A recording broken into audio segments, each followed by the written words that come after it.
Assalamualaikum warahmatullahi wabarakatuh. Perkenalkan, nama saya Andriana, NPM 203 50 70 48. Saya ingin membahas tentang pemikiran politik tokoh di Indonesia, yaitu pemikiran politik Soekarno. Kehidupan dan dinamika politik Indonesia pada saat ini banyak terpengaruh oleh pemikir politik, para tokoh negarawan atau para elit politik tanah air. Pada awal kemerdekaan Indonesia, pemikiran politik ini menjadi salah satu aspek penting yang mewarnai aktivitas kehidupan masyarakat dalam konteks berbangsa dan bernegara.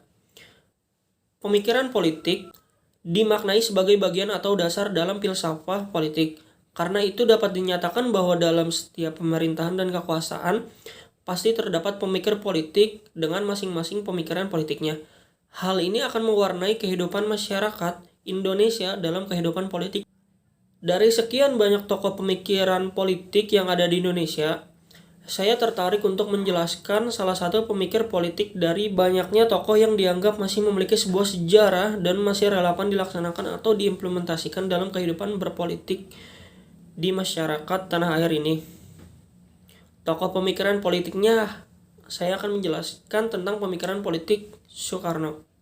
Kehadiran partai politik di negara yang menerapkan sistem demokrasi menjadikan syarat mutlak sebuah negara dapat digolongkan sebagai negara yang maju. Berbeda dengan negara yang menerapkan sistem feodal absolut, Soekarno pada masa mudanya merupakan salah satu tokoh penting pergerakan yang menganjurkan perlu adanya kehadiran partai politik sebagai sebuah alat memobilisasi masyarakat untuk melawan kolonialisme dan imperialisme Belanda.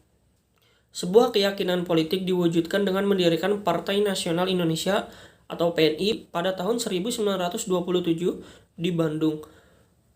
Partai ini yang bergambar kepala banting menjadi kendaraan politik Soekarno dalam merealisasikan ide nasionalisme radikalnya pada rakyat Indonesia. Pemikiran Soekarno tentang kehadiran partai politik membuktikan bahwa dirinya seorang yang memiliki pandangan modern, bahwasanya sistem kepartaian menjadi suatu keniscayaan dalam sistem demokrasi modern masa yang akan datang.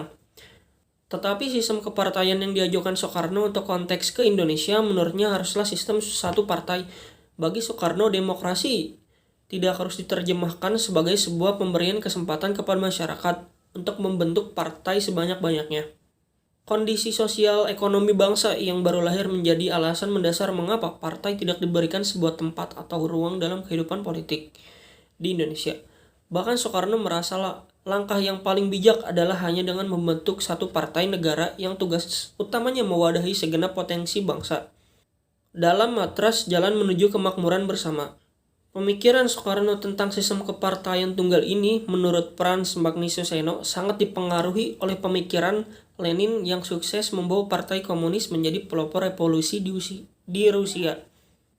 Partai yang memberi kesadaran pada masa marhaen untuk melakukan aksi massa revolusioner menggulingkan pemerintahan Belanda di Indonesia. Sikap Soekarno ini bertentangan dengan Hatta dan Syahrir. Bagi mereka berdua, hak berpolitik serta partai politik adalah suatu hal yang tidak dapat dipisahkan. Karena dalam UUD 1945 memberikan hak untuk berserikat, berkumpul, dan mengeluarkan pendapat. Pada masa demokrasi parlementer, kehidupan sosial politik diliputi ketidakpastian dan instabilitas pemerintahan.